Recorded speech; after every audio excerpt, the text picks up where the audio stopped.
ये कहानी शुरू होती है साल 1930 के दौर से। केरल और कर्नाटक की सीमा पर फैली एक विशाल हवेली में नंबियर नाम का एक बेहद निर्दयी जमींदार राज करता था। उसके इलाके में रहने वाले गरीब मजदूरों पर जैसे ही फसल चोरी का शक होता है, नंबियार के आदमी उन्हें बेरहमी से पीटना शुरू कर देते हैं। उसी दौरान वहां पर एक अंग्रेज ऑफिसर पहुंचता है और कहता है, मैं सीधे नंबियर से मिलना चाहता हूं। लेकिन उसके आदमी साफ जवाब देते हैं, हमारे मालिक से हर कोई नहीं मिल सकता। दरअसल अंग्रेज नंबियार की जमीन पर कब्जा करना चाहते थे, लेकिन जिसने भी उसकी जागीर की तरफ नजर उठाई वह जिंदा वापस नहीं लौटा। आखिरकार यह खौफनाक नंबियार कौन है, इसका खुलासा कहानी में आगे जाकर होता है। इसके बाद कहानी हमें एक सीता नाम की छोटी बच्ची के पास ले जाती है और साथ ही साथ हम उसके परिवार को भी देख पाते हैं। मंदिर में उत्सव खत्म होने के बाद पूरा परिवार एक पादरी के साथ जंगल के रास्ते से घर लौट रहा होता है। तभी उनकी नजर पेड़ों पर लटकी कुछ लाशों पर पड़ती है। यह नजारा देखकर सभी डर जाते हैं। असल में नंबियर के लोग जमीन हड़पने के लिए उसके असली मालिकों की हत्या करवा देते हैं और उन्हें जंगल में लाकर इसी तरह टांग देते हैं। तभी उसी खामोशी के बीच एक मासूम बच्चे की रोने की आवाज सुनाई देती है। लोग जल्दी से दौड़कर उस बच्चे को उतार लेते हैं। वह बच्चा एक मृत महिला की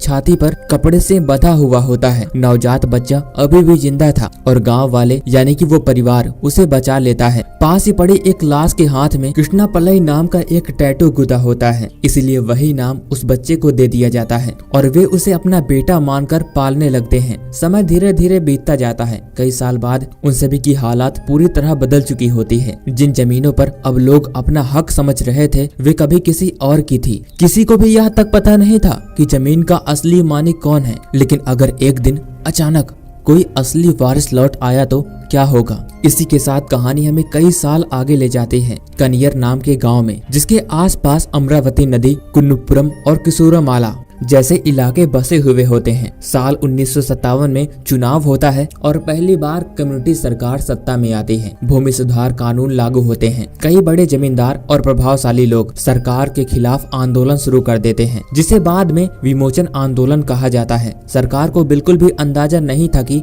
एक छोटा सा गाँव कनियारा आगे चलकर उसकी सबसे बड़ी चुनौती बनने वाला है। अब कहानी एक चर्च की ओर आगे बढ़ती है। वहाँ के पादरी और ईसाई समुदाय की सबसे बड़ी परेशानी कम्युनिस्ट पार्टी थी। पार्टी के लोग खुले आम धर्म और भगवान के खिलाफ बातें कर रहे थे और धीरे धीरे गांव के ईसाइयों को भी अपनी विचारधारा में शामिल कर लेते हैं। नतीजा यह होता है कि चर्च में आने वाले लोगों की संख्या लगातार कम होने लगती है। इतना ही नहीं, चर्च की कई जमीनों पर कम्युनिस्टी के झंडे लगा दिए जाते हैं। यहाँ तक कि जिस पहाड़ी पर नया चर्च बनने वाला था वहाँ भी उनका कब्जा हो जाता है। पादरी समझ जाता है अगर जल्द ही कुछ नहीं किया गया तो चर्च की पकड़ उनके हाथ से पूरी तरह खत्म हो जाएगी। पास के मौजूद गांव में पहाड़ी के बारे में लोगों के बीच में एक अफवाह फैलाई गई थी। वहां भूत प्रेत शैतानी ताकतें रहती हैं। इसी डर की वजह से कई लोग उस तरफ जाने से डरते हैं। इसके दूसरी तरफ चर्च के जो लोग पुराने सदस्य थे वे धीरे धीरे अब कम्युनिस्ट पार्टी के सदस्य होने लगे हैं। यह सब देखकर पादरी की चिंता बढ़ती जाती है। चर्च ने इस खतरे से निपटने के लिए एक खास टोली बनाई हुई है जिसे क्रिस्टोफर फोर्स कहा जाता है। इस फोर्स में ऐसे ताकतवर और निडर लोगों को चुना जाता है जो चर्च के दुश्मनों को सबक सिखा सके। हर चर्च के लिए एक खास आदमी को नियुक्त किया जाता है जिसे क्रिस्टोफर कहा जाता है। उसका काम सिर्फ एक था, चर्च के खिलाफ काम करने वाले लोगों को किसी भी कीमत पर रोकना। इसी वजह से कनियार के चर्च के लिए एक ऐसे ही योद्धा की तलाश शुरू हो जाती है। कई जगह खोजने के बाद आखिरकार पादरी के लोग उसी चर्च पहुंच जाते हैं जहां सालों पहले मिला वह अनाथ बच्चा अब जवान होकर एक खतरनाक लड़ाकू बन चुका था। उसका नाम था कृष्ण पल्लई, हम इसे कृष्णा ही कहेंगे। वही बच्चा जिसे बरसों पहले जंगल से बचा कर लाया गया था। उसकी बहादुरी और लड़ने की कला देखकर तय किया जा सकता है कि वही कनियारी का रक्षक बनेगा। लेकिन समस्या यह थी कि कृष्ण जन्म से हिंदू था। अगर गांव वालों को इस असलियत के बारे में पता चलता तो बड़ा विवाद खड़ा हो सकता। इसीलिए उसे एक नया नाम दिया जाता है, पोथन क्रिस्टोफर। इसी पहचान के साथ उसे कनियारी भेज दिया जाता है। बस से जाते समय अचानक तेज ब्रेक लगने की वजह से एक छोटे बच्चे का सिर लोहे की रॉड से टकरा जाता है और वह बेचारी बच्ची वहीं पर घायल हो जाती है। कृष्णा आकर तुरंत उसकी मदद करने पहुंचता है। तभी उसे पता चलता है जिस बच्ची के चोट लगी हुई है उसका नाम सीता है। यह सुनते ही उसकी आंखों में एक सपना याद आने लगता है, जैसे कोई बचपन की याद ताजा हो गई हो। उसे अपनी वही बड़ी बहन याद आती है जिसने उसे माँ की तरह पाल पोस कर बड़ा किया था। कुछ पल के लिए वह पूरी तरह भावुक हो जाता है। गाँव पहुँचने के बाद कृष्णा की मुलाकात चर्च के पादरी से होती है। वहाँ मौजूद किसी भी व्यक्ति को कृष्णा की असली पहचान का अंदाजा भी नहीं था। पादरी उसे गांव में बढ़ते हुए कम्युनिस्ट के प्रभाव के बारे में बताते हैं। कृष्णा पलई बिना समय गवाए सीधे कार्यवाही करता है। वह चर्च की जमीन पर लगे पार्टी के झंडे को उखाड़कर फेंक देता है। यह देखकर कम्युनिस्ट के कार्यकर्ता गुस्से में आकर उसके ऊपर हमला कर देते हैं, लेकिन कृष्णा अकेला ही था और उन सब के ऊपर भारी पड़ने लगता है। कुछ मिनटों के बाद वह सभी को धूल चटा देता है। उसकी बहादुरी देखकर चर्च के लोग बेहद खुश हो जाते हैं और आधिकारिक रूप पर उसे अपना नया क्रिस्टोफर बना लिया जाता है। इसके बाद कृष्णा गांव के युवाओं को लड़ना सिखाना शुरू करता है। उसके लिए जाति,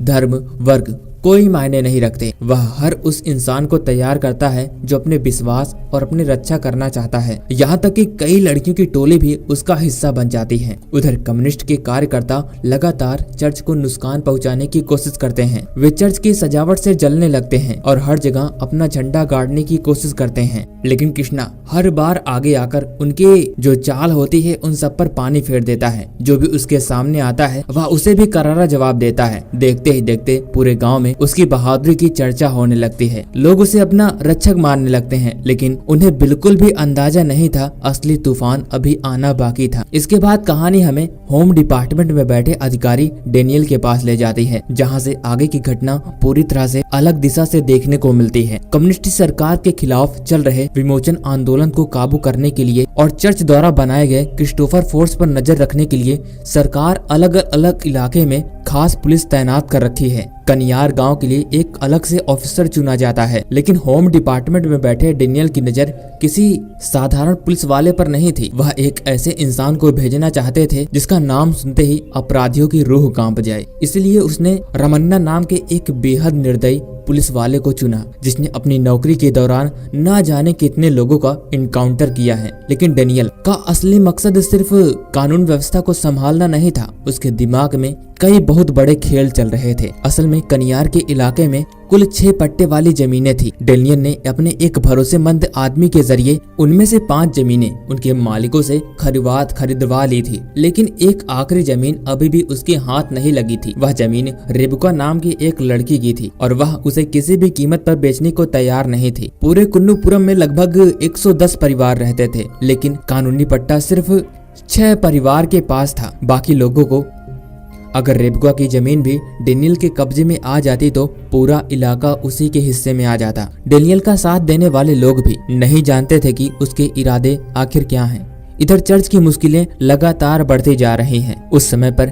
केपीसी का मशहूर नाटक तुमने मुझे कम्युनिस्ट बना दिया गांव-गांव खेला जा रहा था। जो भी यह नाटक देखता था वह कम्युनिस्ट विचारधारा से प्रभावित होने लगता था। रोज 3-3 शो हो रहे थे और कनियर में भी उसका मंच शुरू होने वाला था। चर्च के पादरी कृष्णा पलई को बुलाकर कहते हैं इस नाटक को किसी भी हाल में बंद करवाना होगा। कृष्णा हैरानी से पूछता है एक नाटक से इतना ज्यादा क्यों डरना, क्या उसे चलने नहीं देना चाहिए? इस पर पादरी गुस्से में बोलता है तुम्हें यहाँ के लोगों का विश्वास और रक्षा करने के लिए बनाया गया है और तुम्हारा यही काम है। पादरी की बात मानकर कृष्णा उस जगह पर पहुंच जाता है जहां नाटक होने वाला था। उसका इरादा मंच तोड़कर कार्यक्रम को रुकवाने का था, लेकिन वहां पहुंचते ही हालात पूरी तरह बदल जाते हैं। कुछ दबंग लोग नाटक की मुख्य अभिनेत्री रेबुका का ही अपहरण कर लेते हैं। वही रेबुका जिसकी जमीन डेनियल हड़पना चाहता था, उसके उठाकर ले जाते ही ये सब देखकर वहां के लोग हंगामा करना शुरू कर देते हैं।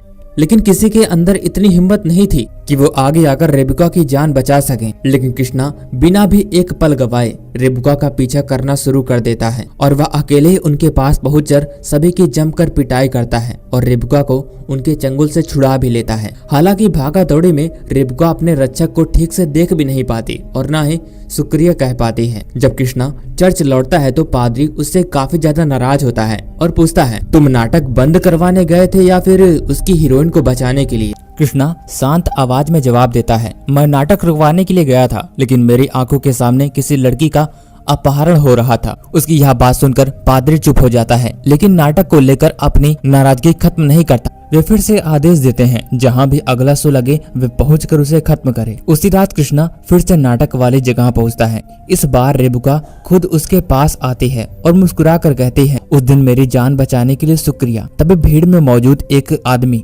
रेबुका के साथ बदतमीजी करने लगता है। कृष्णा उसका हाथ पकड़कर मोड़ देता है और वो आदमी वहीं पर दर्द से चीख उठता है। उस पल रेबुका के मन में कृष्णा को लेकर और भी सम्मान बढ़ जाता है। बातों बातों में कृष्णा उसे बताता है वह अक्सर यक्षगान में अक्सर रावण का किरदार निभाता था और बड़े ही गर्व से वो अपने कला के बारे में बताने लगता है और कृष्णा अपना असली मकसद वहीं पर भूल जाता है। नाटक शुरू हो जाता है लेकिन इस बार उसे रोकने की बजाय चुपचाप बैठकर पूरा नाटक देखने लगता है। जैसे जैसे कहानी मंच पर आगे बढ़ती है कृष्णा की आंखों के सामने उसका अतीत सामने घूमने लगता है। नाटक में जो अन्याय दिखाया जा रहा था वही अन्याय कभी बचपन में कृष्णा ने भी अपने साथ झेला हुआ था। उसके माता पिता को निर्दय तरीके से मरवा दिया गया था, फिर उसे बचाकर सीता ने पूरे परिवार के साथ उसे पाला। लेकिन कुछ सालों बाद नंबियर के आदमियों ने सीता को भी मौत के घाट उतार दिया। उसके बाद सीता के साथ क्या हुआ वो किसी को भी नहीं पता लगा। नाटक खत्म होने के बाद रेबुका अपने रिश्तेदारों के साथ घर जाने का फैसला करती है। कृष्णा खुद उसे छोड़ने के लिए वहां निकल पड़ता है। रास्ते भर दोनों बातें करते रहते हैं।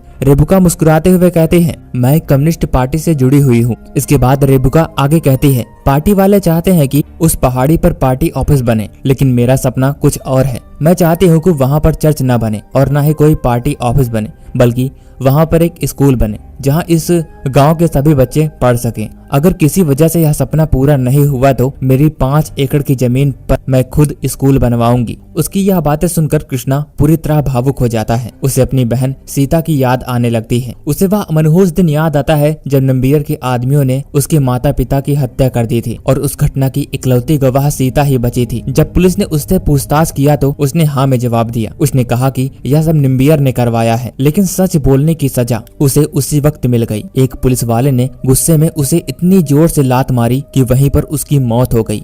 यह याद आते ही कृष्णा की आंखें भर जाती हैं। अगले दिन रेबुका अपना नाटक करने के लिए एक दूसरे क्षेत्र में जाने वाली थी। विदा लेते समय कृष्णा मुस्कुराकर कहता है, तुम्हारा नाटक अच्छा था। रेबुका अपनी बैग से एक किताब निकालकर कृष्णा को दे देती है और अलविदा करके वहाँ से चली जाती है। उधर सरकार द्वारा भेजा गया पुलिस अफसर रामन्ना पहले ही बस स्टैंड पर रेबुका का इंतजार कर रहा था। उसके हाथ में रेबुका की तस्वीर थी। जैसे ही उसने तस्वीर से उसका चेहरा मिलाया, वह बिना कोई सवाल पूछे उसके ऊपर गोली चला दी। एक ही पल में रेबुका सड़क पर खून पर लथपथ गिर गई। उसकी मौत हो गई। इसी दौरान पूरे राज्य में विमोचन आंदोलन और भी ज्यादा भड़क गया। जगह जगह पर प्रदर्शन होने लगे। जिस बस में कृष्णा सफर कर रहा था उस बस पर भी हमला हो गया, लेकिन हमलावरों की भाषा सुनकर उसे एहसास हुआ कि यह सिर्फ आंदोलनकारी नहीं बल्कि इनके बीच और भी ऐसे लोग हैं जो बाहर से आए हुए हैं, यानी कि यह सब किसी बड़े षड्यंत्र का हिस्सा है। हमले के बाद कृष्णा जितने भी लोगों को बचा सकता था उन्हें तुरंत अस्पताल पहुंचाता है। वहीं उसकी नजर एक शव पर पड़ती है। वह शव रेबुका का था। कुछ घंटे पहले जिसे उसने हंसते खेलते देखा था और आज वही उसके सामने बेजान पड़ी हुई थी। अस्पताल में मौजूद लोग आपस में बातें कर रहे थे। यह सिर्फ आंदोलनकारियों का काम नहीं हो सकता, इसके पीछे जरूर कोई बड़ा खेल चल रहा है। उधर राज्य में हालात इतने ज्यादा बिगड़ चुके थे कि कम्युनिस्ट सरकार गिरने की कगार पर पहुंच गई थी, लेकिन मुख्यमंत्री को भी शक अभी भी था। इस आंदोलन के पीछे सिर्फ राजनीतिक विरोध नहीं बल्कि कई ताकतवर आदमी काम कर रहे हैं और उनका यह शक बिल्कुल सही था। इस पूरे खेल का असली मास्टरमाइंड नंबियार था। दरअसल नंबियार की कंपनी को केंद्र सरकार ने कार प्रोजेक्ट के लिए मंजूरी मिल दी थी। अब सिर्फ उसके कार के लिए राज्य सरकार की अनुमति बाकी हुई थी, लेकिन केरल की कम्युनिस्ट सरकार ने इस प्रोजेक्ट पर साफ शब्दों में खारिज कर दिया था। नंबियार ने पहले ही इस योजना पर करोड़ों रुपए खर्च किए थे और इतना बड़ा फैसला उसके लिए बहुत बड़ा झटका था। तभी उसने सरकार को ही गिराने का फैसला कर लिया। अब कहानी एक बहुत बड़े राज से पर्दा उठाती है। वर्षों पहले जिस जमीन पर अंग्रेज कब्जा करना चाहते थे, जिसके लिए नंबियार ने न जाने कितने लोगों की हत्या कर दी थी, वह कोई साधारण जमीन नहीं थी। वो पहाड़ी इलाके की जमीन थी। उस पहाड़ के नीचे सोने का विशाल भंडार छिपा हुआ था। नंबियार जानता था अगर उसे इस पहाड़ी में माइनिंग की अनुमति मिल गई तो वह खदान से सोना निकालकर उसे बेचकर माला माल हो जाएगा, लेकिन माइनिंग शुरू करने के लिए सरकार की मंजूरी भी चाहिए थी। नंबियार ने नेताओं और अफसरों को रिश्वत दी थी और कई सारे लोगों को भी खरीद लिया था, लेकिन अब फाइल मंत्री के पास पहुंची थी और उन्होंने हमेशा के लिए इसे खारिज कर दिया। इसके बाद नंबियार ने फैसला किया कि अगर रास्ते से सरकार नहीं हटती तो सरकार को ही हटा दिया जाएगा। सोने तक पहुंचने के लिए उसने सबसे पहले गांव को पूरी तरह खाली करवा दिया, क्योंकि उस पहाड़ी इलाके तक जाने का रास्ता उसी गांव से होकर गुजरता था और इसी वजह से हथियारबंद लोगों के साथ उसने गांव के ऊपर हमला करवा दिया। देखते ही देखते पूरा राज्य हिंसा की आग में जलने लगा। उसका मकसद सिर्फ एक था, सरकार गिराओ, गांव को खाली करो और सोने की खान पर कब्जा कर लो। कनियार में जिन 6 लोगों के पास जमीन थी, उनमें से 5 लोगों ने अपनी जमीन बेच दी थी, लेकिन रेबुका ही आखिर थी जिसने अभी तक जमीन नहीं बेची थी। इसी वजह से रामन्ना ने उसकी हत्या करवा दी। उसके मरने के बाद उसकी अंगुलियों से जबरन स्याही लगवाकर फर्जी दस्तावेज बनवा लिए गए और पूरी जमीन को अपने कब्जे में कर लिया गया। अस्पताल में रेबुका की लाश देखते ही कृष्णा पलई की नजरें उसकी अंगुली में लगे इसकी स्याही पर पड़ जाती है। उसी पल उसे समझ आता है कि रेबुका की हत्या किसी राजनीतिक दुश्मनी की नहीं वजह है, बल्कि उसकी हत्या जमीन को हथियाने के लिए की गई थी। अब निम्बियार का अगला निशाना पूरा कानियार गांव था। उस पहाड़ तक पहुंचने के लिए गांव को खाली करना जरूरी था। यही काम करने के लिए रामन्ना अपनी पूरी फोर्स तैयार करता है और हथियारबंद लोगों के साथ कनियारी पर चढ़ाई करना शुरू कर देता है। दूसरी तरफ कृष्णा अब सब कुछ सच जान चुका था। अब टकराव था। यह लड़ाई सिर्फ जमीन की नहीं थी, बल्कि पूरे गांव के अस्तित्व को लेकर हो रही थी। इसी बीच रामन्ना अपनी पूरी टीम के साथ कनियार की गांव पर हमला कर देता है, लेकिन उसे जरा भी अंदाजा नहीं था कि उसकी सारी बातचीत एक नेता सुन रहा था, जिसका नाम कुंजू था। उसने बिना भी एक पल गवाए यह पूरी जानकारी गाँव वालों तक पहुँचा दी। उस समय गाँव में कम्युनिस्ट समर्थक और चर्च के लोग आमने सामने थे, लेकिन जैसे ही उन्हें यह बात पता चली कि असली दुश्मन उनका कोई और है, तो वहाँ पर सब कुछ बदल गया। कुंजू ने समझते हुए कहा, आज अगर हम पार्टी, जाति और धर्म के नाम पर लड़ते रहे तो कल हमारा गांव ही नहीं बचेगा। पहले अपना घर बचाओ, बाकी लड़ाइयाँ बाद में लड़ी जा सकती हैं। उसी समय रेबुका का अंतिम संस्कार किया जा रहा था। कृष्णा वहाँ पर पहुँचता है। रेबुका का सपना याद करते हुए गांव के लोग एक सुर में कहते हैं, इस जमीन पर ना चर्च बनेगा, ना पार्टी ऑफिस, यहाँ सिर्फ एक स्कूल बनेगा। यही रेबुका की आखिरी इच्छा थी। लेकिन हैरानी की बात यह थी कि इस बार इस चीज का किसी ने विरोध भी नहीं किया। पहली बार पूरा गांव एक साथ खड़ा होने का फैसला करता है। इसके बाद गांव के बड़े बुजुर्ग कृष्णा के पास आते हैं और कहते हैं, तुमने हमेशा दूसरों के लिए लड़ाई लड़ी है, अब हमारी लड़ाई भी तुम्हें लड़नी होगी, हमारे गाँव को बचाना होगा। कृष्णा उनकी तरफ देखता है और बिना कुछ कहे अपने हाथ में हथियार उठा लेता है। उसे समझ आ चुका था कि यह लड़ाई अब सिर्फ उसकी नहीं बल्कि पूरे गाँव की है। कुछ देर बाद रामन्ना अपने पूरे हथियारबंद लोगों के साथ पूरे गाँव पर हमला करवा देता है। पूरा इलाका युद्ध का मैदान बन जाता है। गोलियां चलती हैं, लाठियां बरसती हैं और चारों तरफ चीख पुकार मच जाती है। गांव के लोग भी कृष्णा के साथ कंधा से कंधा मिलाकर लड़ रहे थे। इस भीषण संघर्ष में कई लोगों की जान भी जाती है और कई सारे लोग घायल भी होते हैं, लेकिन कृष्णा किसी तूफान की तरह दुश्मनों पर टूट पड़ता है। जो भी उसके सामने आता है वह उसे पल भर में जमीन पर गिरा देता है। आखिरकार कृष्णा का सामना रामन्ना से हो जाता है। दोनों के बीच में जबरदस्त भिड़ंत शुरू हो जाती है। लड़ाई के दौरान रामन्ना हंसते हुए कहता है, अगर मुझे भी मार भी दिया तब भी तुम्हें कुछ नहीं मिलेगा। इस जमीन का असली मालिक एक दिन जरूर लौटेगा और तुम लोग उसे रोक नहीं पाओगे। रामन्ना की यह बात सुनते ही कृष्णा के सामने उसका बचपन घूम जाता है। उसे वह दिन याद आता है जब पुलिस स्टेशन में उसी निर्दयी पुलिस वाले ने उसकी बहन सीता को बेरहमी से मार डाला था, लेकिन वह पुलिस वाला अपने किए से बच नहीं पाया था। बचपन में ही कृष्णा ने बड़ी ही चालाकी से जाल बिछाकर उसे मौत के घाट उतार दिया था। वही गुस्सा, वही दर्द, वही बदला आज उसकी आंखों में फिर से दिखाई दे रहा था। अगले ही पल कृष्णा उसी अंदाज में रामन्ना का भी अंत कर देता है। उसके मरते ही पूरी पुलिस फोर्स और निम्बियार के गुंडों का हौसला टूट जाता है। जो बचते हैं वे जान बचाकर वहां से भाग निकलते हैं। इस तरह कृष्णा और कनियार के लोगों की एकता उस बड़े हमले को नाकाम कर देती है। गांव एक बार फिर से सुरक्षित हो जाता है। इस लड़ाई के बाद कनियार पूरी तरह बदल जाता है। अब वहाँ कोई धर्म, जाति, जाति पाति या फिर राजनीतिक पार्टी नहीं थी। कोई भी एक दूसरे से नहीं लड़ता था। सभी को समझ आ गया था जब बाहरी दुश्मन गांव को मिटाने आ जाते हैं तो सबसे बड़ी ताकत वही गांव होता है। गांव वाले कृष्णा को अपना रक्षक और सच्चा नायक मानने लगते हैं। लेकिन कहानी यही नहीं खत्म होती। फिल्म के आखिरी दृश्य में कृष्णा परे एक मेले में पहुंचता है, जहां पहली बार उसका सामना पूरे षड्यंत्र के असली मास्टरमाइंड निम्बियार से होता है। कृष्णा गुस्से में उस पर हमला करने के लिए दौड़ पड़ता है, लेकिन निम्बियार बिना जरा भी डरे उसके सामने बंदूक तानकर खड़ा हो जाता है। दोनों एक दूसरे की आंखों में आंखें डालकर खड़े होते हैं और इसी सस्पेंस के साथ यह मूवी यहीं पर खत्म हो जाती है। यानी कहानी अभी पूरी नहीं हुई।